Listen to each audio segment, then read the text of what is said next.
Number 19. Jack and Tim are racing remote control cars.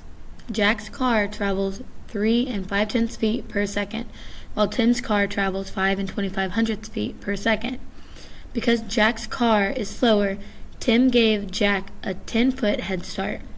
Which inequality could be used to determine after how many seconds S Tim's car will be ahead of Jack's car? So we want Tim's to be ahead, not equal to, ahead. So Tim has to be greater than Jack's car. Okay, so Tim has a car. We're going to look at this one. It says Jack's car travels 3.5 feet per second.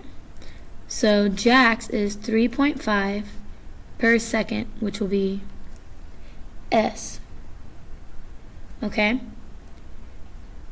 Tim's car travels at 5.25 feet per second.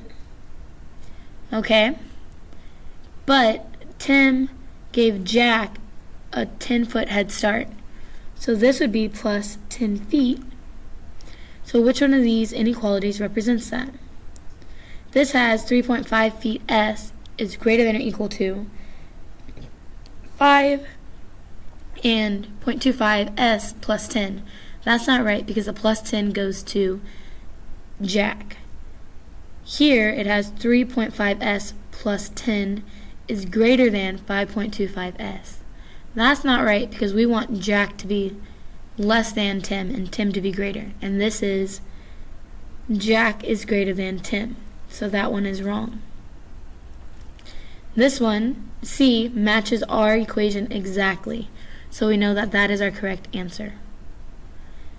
Just to make sure D is wrong, we see that there is a negative and we have a 3.55.